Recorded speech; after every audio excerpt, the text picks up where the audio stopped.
Today we hope to show you somewhere you might like to visit, so like, subscribe, and let us know in the comments if there's a location you'd like to know more about. Welcome back to our channel as we return to Greenfield Village just in time for Christmas. Much like their Halloween weekends, which we covered in an earlier video that we're linking to here, Greenfield Village dolls itself up for Christmas for their Holiday Nights event. So let's get in there and see what they've got for us. If you don't know, or if you need a refresher, Greenfield Village is part of the Henry Ford Museum Complex in Dearborn, Michigan, not far from Detroit. It's an open-air museum. It's set up like a small town from decades and centuries past and includes several historical buildings that were moved from their original locations to Dearborn to be part of the village. If you have seen our other Greenfield Village video, a lot of this will look familiar, but probably more festive and less creepy. Something that is quite similar is the fact that both the Christmas and Halloween events sell out very quickly. So if you want to get tickets to either of them, you better be willing to jump on them as soon as they're available. With that said, for the rest of the video, we will be pointing out as much as possible that is different about coming at this time of year. For one thing, the trains aren't currently running. They'll start them up again when they reopen in the spring. And this field in front of us is where the Headless Horseman was at Halloween. Now let's walk up the street to the Ford home.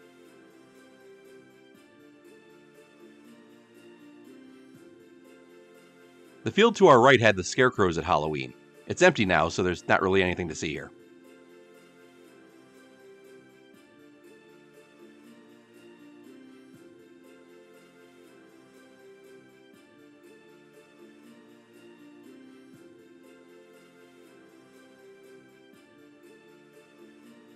The Ford home is one of many places in Greenfield Village that is displayed as it may have been at Christmas time when it was originally occupied. In this case, how the Ford family may have lived in the late 19th century. So here is a small bedroom with a wood-burning heater.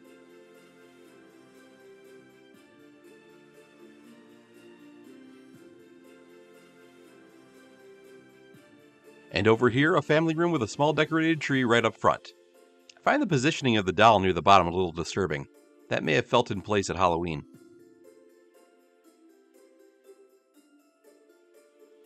Here's a better look at this room.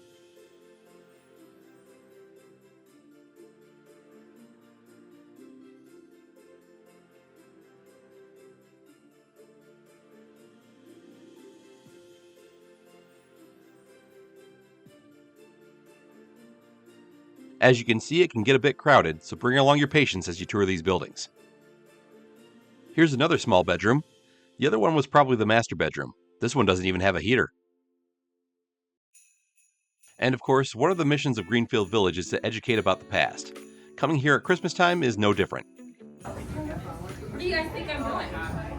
Have any ideas? I am making something. What do you think it would be used for? What do you think it looks like it would be used for? On the sweets table, we have Charlotte Russe. Something Christmassy? Yeah, something Christmassy. What is it? So, I mean, you would use it like a perfume bottle. So, since they didn't shower a lot back then and they didn't really have a nice smell, they would stick some cloves inside their oranges and they would wear this in the outer part of their bodies. So they would smell like an orange and clove. Nice. And it's a really strong smell. I like it. This lesson is, if you don't shower, you can just wear oranges with cloves on your body. You're not gross, you're just living your history. I may be wrong about that lesson. You have to walk around outside to get to the next room where they have an entire Christmas dinner laid out. Again, how it would have been made in the late 19th century. Pie on the table. We have Santa, mince pies. Santa loves them so much. Does he? Does he like cookies? Because I got Santa cookies here. And milk. And then we have a cranberry apple tart. We have oyster soup and that white terrain back there. We have chicken pot pie and mincemeat. Who likes Jell-O? Me. Isn't that pretty? Yeah. And then on our sweets table, this is the best. We have Charlotte Russe, and then we have a pyramid pound cake. We have pumpkin pie, plum pudding, a centennial cake, and then coconut balls and cookies. Wow. Nice. Yummy. And then Diane's cooking. The Ford's holiday feast sure was big. And then you exit through the much more dimly lit kitchen. Well, it's also Christmas. There you go. And that was the oven. Crazy, right? You had to keep your oven. It's Christmas Village. Smells wonderful. Like Christmas Village. This is the only one of these we're detailing in this video, but there are several buildings and locations around the village for you to visit, with similar setups representing the last few hundred years. From the Ford home, we'll head up to Main Street. This field with the windmill is the one where the Grim Reaper was greeting people back at Halloween. Glad he decided to move on before Christmas. Up ahead on the right, next to the Wright Brothers Bicycle Shop, is an old car decked out for Christmas that you and your family can have your picture taken in. We didn't have time to stop there on this visit, but spoiler alert, it's not the only old car in town.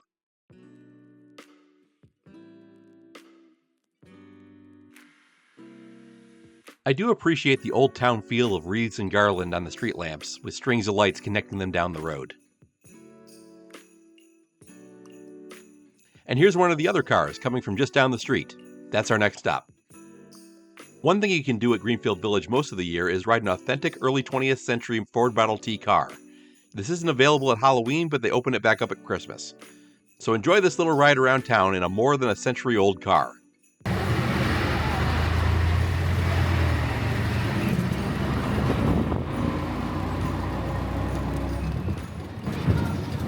How you guys doing tonight? Doing all right? Not a bad night, huh?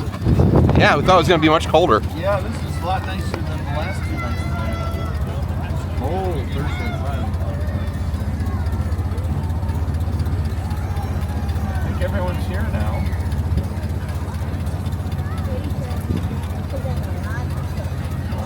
That's right.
And that's the whole circuit, but there's more to see and do, so let's get back out there. Next, we're going to head up from here to the restaurant. It's a bit of a walk, so let's speed this up some. To the right is another building you can tour, and across the street are some stalls where you can get a snack and maybe something warm to drink. You can get some more snacks down this street here, but we're not stopping.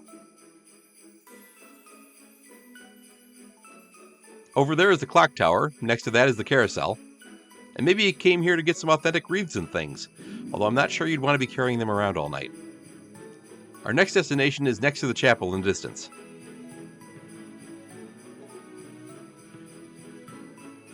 So here's another comparison for those of you who watched the Halloween video.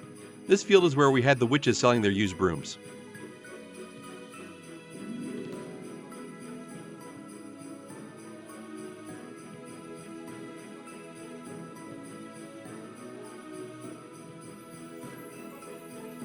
Here we are at the restaurant called A Taste of History. We also visited last time, so we'll try not to spend too much time going over it again. As before, they like to keep the meals they offer traditional, like the turkey dinner they have this time of year, but also have things kids might enjoy more, such as hot dogs and mac and cheese. They also have a number of desserts, including molasses cookies, in case you want to try them. And the dining room is a bit more festive than last time, but otherwise the same. Mainly crowded, but warm. Now that we've finished with dinner, we'll head up to the main attraction, Santa Claus. Again, it's a bit of a walk, so we're speeding it up. But first we'll walk past the chapel. No time to stop, we've got a Santa to see.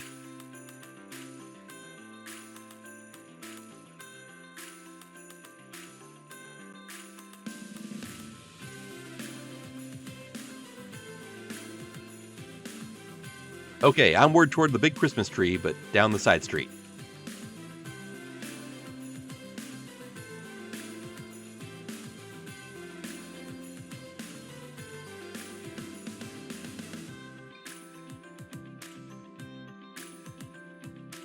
Down this street are a number of other buildings you can tour to observe scenes from Christmases past, even from times of war.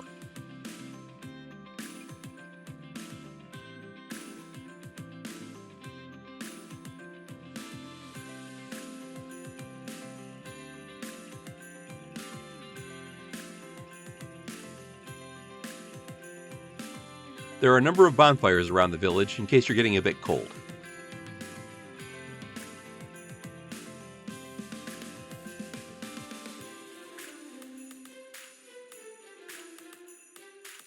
So now we're approaching Santa's house. As I said in our previous video, this is where the lady in white haunted the balcony at Halloween, but this is a much different vibe.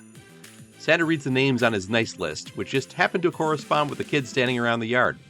That's because he's Santa and has Christmas magic. He also has elves across the street the adults could talk to be sure their kids are on that list. He's a bit hard to hear at times, but let's take a quick listen. A long list here. Let's see, Hudson here on the nice list. And Harlow on the nice list. Great job, Harlow. Mason's on the nice list. Great job, Mason. It's a lot of that, and when it's this crowded, you'll be waiting for a while to hear your name. So again, bring your patience with you. Sometimes Santa leads the crowd in a Christmas carol, and that's fun too. Now we'll head past another bonfire back the other way, this time across the covered bridge.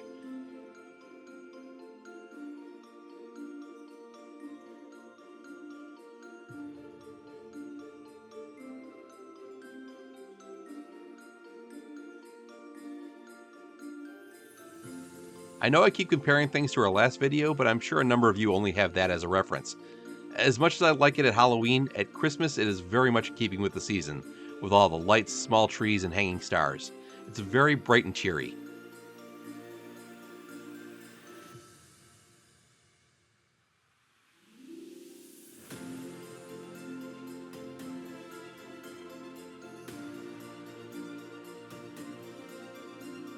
Oh, and this reminds me.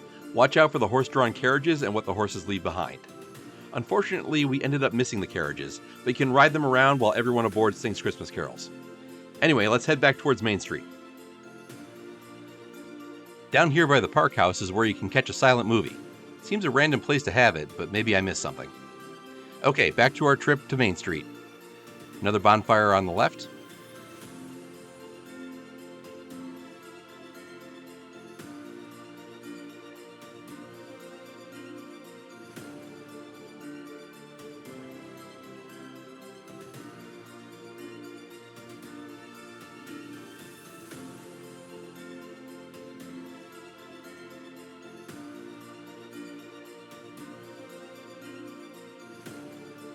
And finally we get back to Main Street and the Town Hall. I've mentioned a few places where there are carols being sung, but if you just want to listen and not sing, the Town Hall is where you go.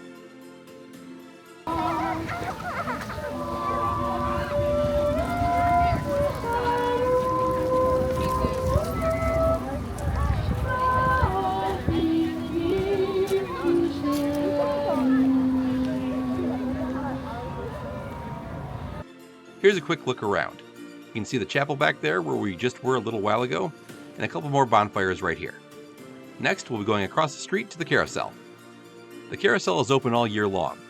As mentioned in the Halloween video, for these special occasions, they do throw in a few decorations and change the music. As you might expect, at this time of year it plays Christmas music while it's running.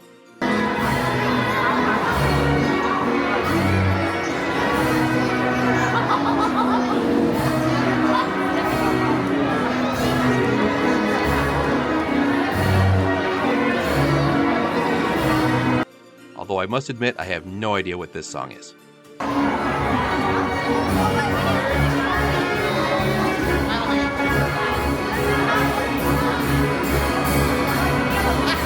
There are a couple more things we want to get to before we go. First, you may have briefly seen this kind of plastic greenhouse building a couple of times. This is the skate area where you can borrow some ice skates to wear on the rink behind it. Don't expect a smooth ice surface. They didn't have Zambonis in the 18th or 19th centuries, so be prepared for choppy, uneven ice. If you can get past that, that's still a lot of fun. Heading back around the corner toward the exit, you'll find the glass shop. It's also where we could have caught one of those horse-drawn carriages had we gotten here early enough.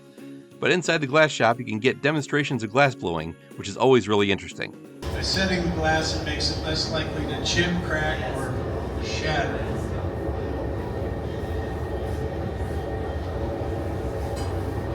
And even if you don't find that interesting, the constant heat of the glass ovens make this a very good spot to thaw from a particularly cold night.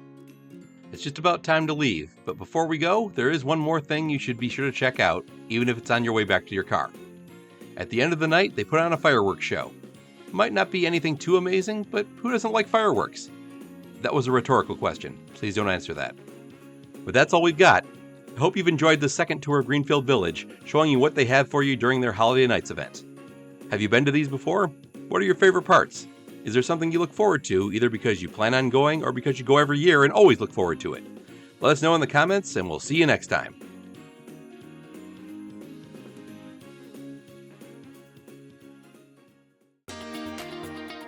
Thank you for watching. Be sure to like, subscribe, and ring the bell to be notified of new uploads. And while you're here, check out some of our other videos.